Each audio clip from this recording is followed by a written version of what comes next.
நாளைக்கான வீடியோவில் என்ன நடக்குன்னு சொல்லிட்டு பார்க்கலாம். வீடியோக்குள்ளே போகிறதுக்கு முன்னாடி நம்ம சேனலை சப்ஸ்கிரைப் பண்ணிவிட்டு பக்கத்தில் இருக்க லைக் பட்டனை தட்டி விட்டுருங்க. வீடியோ வந்துட்டு செம்ம இன்ட்ரெஸ்டிங்காக இருக்குங்க. சரி வாங்க வீடியோக்குள்ளே போகலாம். ஃபஸ்ட்டு சீனில் வந்துட்டு அந்த சந்தியா அவங்க வழியால் துடிச்சிட்டு இருக்காங்க இல்லையா. டாக்டர் எல்லாருமே சேர்ந்து ஒன்றும் கவலைப்படாதமா எல்லாம் சரியாயிரும். ரகுராம் அவங்க வீட்டுக்கு தான் நம்ம நர்ஸு ஒரு பொண்ணு போயிருக்காங்க. கண்டிப்பாக ஜெனரேட்டரோடு திரும்பி வந்துருவாங்க. நீங்கள் கவலைப்படாதீங்க அப்படின்னு சொல்லிட்டு இருக்கேன். என் ஹஸ்பண்டை வர சொல்லுங்கள் அப்படின்னு சொல்லிட்டு சந்தியா வந்துட்டு ரொம்ப பதற ஆரம்பிச்சிடறாங்க. இந்த திக்கம் நர்ஸ் வந்துட்டு வேகமாக போகிறாங்க. கதவை வந்துட்டு தட்டுறாங்க. ஜானகி தான் வெளியில் வராங்க. என்னாச்சுமா அப்படின்னு கேட்க, நான் பக்கத்தூர் ஹாஸ்பிட்டலில் தான் ஒர்க் பண்ணுறேன், கவர்மெண்ட் ஹாஸ்பிட்டலில். டிரான்ஸ்ஃபார்மர் வெடிச்சதுனால கரண்ட் எதுவுமே இல்லை மேடம். வெளியிலேருந்து ஒருத்தங்க வந்துட்டு அட்மிட் ஆகிருக்காங்க. பாவம் அவங்களுக்கு வந்துட்டு உடனே பெயின் வந்துடுச்சு. வேறு வழி இல்லாமல் சிசேரியன் பண்ணணும்னு சொல்லிட்டாங்க. குழந்தை தலை வேற திரும்பி இருக்கு. அவங்க ரொம்ப சீரியஸாக இருக்காங்க. உங்கள் வீட்டில் தான் ஜெனரேட்டர் இருக்குன்னு சொன்னாங்க. அதனால தான் ஹெல்ப் கேட்கலான்னு வந்தேன் அப்படின்னு சொல்லி, ஒன்றும் சரிங்க நான் அவரை போய் கூப்பிட்டு வரேன் அப்படின்னு சொல்லிட்டு வேமா ஜானகி அவங்க உள்ளே போகிறாங்க. அடுத்து வந்துட்டு ரகுராம் அவங்க எல்லாருமே வெளியில் வராங்க. சார் ப்ளீஸ் சார் உங்கள் ஜெனரேட்டர் மட்டும் எப்படியாவது கொடுங்க சார் அப்படின்னு சொல்ல, எதுக்கு கவலைப்படாதீங்க, நாங்கள் வண்டியில் எடுத்துகிட்டு வரோம், வாங்க எல்லாருமே வந்துட்டு போகலாம் அப்படின்னு சொல்ல, இல்லை சார் நான் சைக்கிளில் தான் வந்தேன், சைக்கிளில் வந்துடுறேன் அப்படின்னு சொல்ல, எது பிரச்சனை இல்லையே, மழை இடியுமா இருக்குது அப்படின்னு சொல்ல, இல்லை சார் நான் வந்துடுறேன் அப்படின்றாங்க. சிவராமா எங்கே இருக்குது அப்படின்னு சொல்ல அவர் ஓடி வராங்க. ஜெனரேட்டர் வந்துட்டு நல்ல கண்டிஷனில் தானே இருக்குது அப்படின்னு சொல்லி கேட்க, நல்லா தானே இருக்குது அப்படின்றாங்க. அதை உடனே வண்டியில் ஏற்றி நம்ம கவர்மெண்ட் ஹாஸ்பிட்டல் போகணும் அப்படின்ற மாதிரி சொல்ல, அவங்க எல்லாருமே ஸ்ட்ரைட்டாக ஹாஸ்பிட்டல் வந்துட்டு இருக்காங்க. இந்த பக்கம் வந்துட்டு சந்தியாவை தான் காமிச்சிட்டு இருக்காங்க. வழியில் துடிச்சிக்கிட்டு இருக்கேன், இந்த பக்கம் அவங்க வந்துக்கிட்டு இருக்கா. அவங்க ஹஸ்பண்ட் வந்துட்டு அந்த திக்க ஜெனரேட்டர் வாங்குறதுக்காக போக இந்த மாதிரி மாற்றி மாற்றி காமிச்சிட்டு இருக்காங்க. அப்புறம் ஹாஸ்பிட்டலில் வந்து ஜெனரேட்டர் தான் வந்துட்டு இதாக ஆரம்பிச்சிருது, ஒர்க் ஆக ஆரம்பிச்சிரு.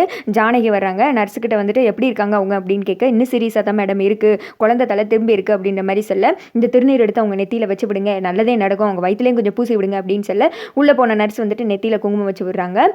இது வந்துட்டு நல்லவங்க ஒருத்தங்க ஆசீர்வதிக்கப்பட்டது, நீங்கள் வந்துட்டு எதுக்கும் கவலைப்படாதீங்க, உங்களுக்கு சுகப்பிரசவமே நடக்கும் அப்படின்ற மாதிரி சொல்லியிருக்காங்க அப்படின்னு சொல்ல, யார் அப்படின்ற மாதிரி கேட்குறாங்க. ஜானகி அம்மா, எங்கள் ஊரில் அவங்க ரொம்ப நல்லவங்க அப்படின்ற மாதிரி சொல்ல, சந்தியா வந்து ரொம்ப சந்தோஷப்படுறாங்க. அக்கா அப்படின்னு சொல்லிட்டு திடீர்னு வந்துட்டு பிபி எல்லாம் செக் பண்ணி பார்க்குறாங்க. நார்மல் ஆகிடுச்சு. இனி நார்மல் டெலிவரிக்கே ட்ரை பண்ணலாமே, இவங்களுக்கு ஒரு பிரச்சனையும் கிடையாது, நார்மல் டெலிவரி ஆயிரும் அப்படின்னு சொல்ல, அடுத்து வந்துட்டு எல்லா டாக்டரும் ரொம்ப சந்தோஷப்படுறாங்க.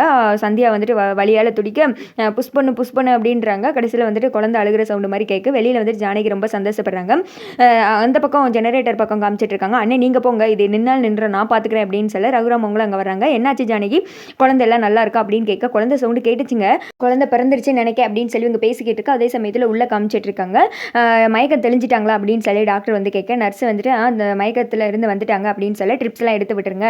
சந்தியா எந்திரிங்க, எந்தாங்க உங்களுக்கு பொம்பளை பிள்ளை பிறந்திருக்கு அப்படின்னு சொல்ல, அவங்க இருக்காங்களா அப்படின்னு சொல்லி சந்தியா கேட்குறாங்க. யார் அப்படின்னு கேட்க, ஜெனரேட்டர் கொடுத்து ஹெல்ப் பண்ணாங்களே அவங்க தான் அப்படின்னு சொல்ல, இருக்காங்க அப்படின்றாங்க. முதல்ல குழந்தைய அவங்ககிட்ட கொடுங்க அப்படின்னு சொல்ல, என்னம்மா இது, எந்த தாயுமே முதல்ல குழந்தைய அவங்ககிட்ட தான் தரணும்னு நினைப்பாங்க, நீங்கள் என்ன வேற ஒருத்தர்கிட்ட கொடுக்க சொல்கிறீங்க அப்படின்னு சொல்ல, இப்போ எனக்கு நல்லபடியாக சுகப்பிரசவம் ஆயிருக்குன்னா அது காரணமே வந்துட்டு அவங்க தான், அவங்களாம் எனக்கு வந்துட்டு குழந்தை பிறக்குமா சொல்லுங்கள், அதனால் அவங்ககிட்டே முதல்ல குழந்தை கொடுங்க, அவங்க தான் எனக்கு, அதாவது என் குழந்தைக்கு பெரியம்மா பெரியப்பா மாறி அப்படின்ற மாதிரி சொல்ல, டாக்டர் வந்து சிரிச்சுக்கிட்டே வெளியில் கொண்டு போய் குழந்தைய வந்துட்டு ஜானகி அவங்ககிட்ட கொடுக்குறாங்க. அவங்க நல்லா இருக்காங்களா அப்படின்னு கேட்க, அவங்க நல்லா இருக்காங்க, இப்போ மயக்கத்தில் இருக்காங்க அப்படின்ற மாதிரி சொல்லிடுறாங்க. முதல்ல அவங்க உங்ககிட்ட தான் குழந்தைய கொடுக்க ஆசைப்படுறாங்க அப்படின்னு சொன்னதுமே குழந்தைய வந்துட்டு வாங்கி ஜானகி கொஞ்சிறாங்க. அடுத்து ரகுராம் அவங்க கொஞ்சிறாங்க. நீங்களே குழந்தைக்கு சேனை வச்சு விடுங்க அப்படின்னு சொல்ல, ரெண்டு பேரும் மாற்றி மாற்றி வச்சுறாங்க. குழந்தை ரொம்ப அழகாக இருக்குல்லங்க அப்படின்னு சொல்ல, ஆமாம் அப்படின்னு சொல்லிட்டு, சரி நம்ம கிளம்பலாம் அப்படின்னு சொல்லிட்டு இவங்க அங்கேருந்து கிளம்பிடுறாங்க. இதெல்லாம் வந்துட்டு ஜானகி அவங்க ஓரமாக நின்று பார்த்து ரொம்ப சந்தோஷப்படுறாங்க. கடைசியில் என் அக்கா கைக்கு குழந்தை போயிடுச்சு அப்படின்னு சொல்லிட்டு, அடுத்து வந்துட்டு குழந்தைய வந்துட்டு சந்தியாட்ட கொடுக்குறாங்க. சந்தியா அந்த குழந்தைய வாங்கி அப்படியே கொஞ்சம் ஆரம்பிச்சிடுறாங்க. அடுத்த சைடு வீட்டில் தான் காமிச்சிட்டு இருக்காங்க. ஜானகி வந்து இறங்குனதுமே ரொம்ப சந்தோஷத்தில் இருக்காங்க. என்ன ஜானகி உன் முகமே பிரகாசமாக இருக்குது அப்படின்னு சொல்ல, இல்லைங்க நம்ம இருந்து பேசாமல் அவங்க அம்மாவே பார்த்துட்டு வந்திருக்கலாம் அப்படின்றாங்க. இன்னும் 2 நாள் கழிச்சு போவோம், அவங்க அங்கே தானே இருப்பாங்க, பரவாயில்ல, ஆனால் குழந்தைய பார்த்ததுலேருந்து நீ ரொம்ப குசியாக இருக்க, என்னமோ உனக்கே குழந்தை பிறந்த மாதிரி இருக்குது அப்படின்னு சொல்ல, ஆமாங்க அந்த குழந்தை வந்துட்டு என் கையில் வந்தது எனக்கு அவ்வளோ சந்தோஷமாயிடுச்சு அப்படின்னு சொல்ல, ஒருவேளை அந்த குழந்தைக்கு உனக்கு தொடர்பு இருக்குமோ என்னமோ அப்படின்னு சொல்ல, ஒருவேளை அவங்க அம்மாவுக்கு எனக்கு கூட தொடர்பு இருக்கலாம் அப்படின்னு சொல்லி அவங்க பேசிட்டு இருக்கும்போது திடீர்னு ஜானகிக்கு வாமிட் வர மாதிரி ஆயிடுது.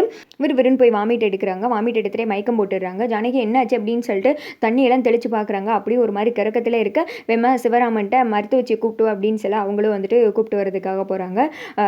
நம்ம ஜானகி வந்துட்டு உட்காந்துட்டு இருக்க, மருத்துவ வச்சு வந்துடுறாங்க. என்னம்மா எதுவும் வந்துட்டு சேராததை சாப்பிட்டியா, தலை வலிக்குதா, கை வலிக்குதா, கால் வலிக்குதான்னு, அவங்க தான் வாமிட் வருது கிருகிருன்னு வருதுன்றாங்க.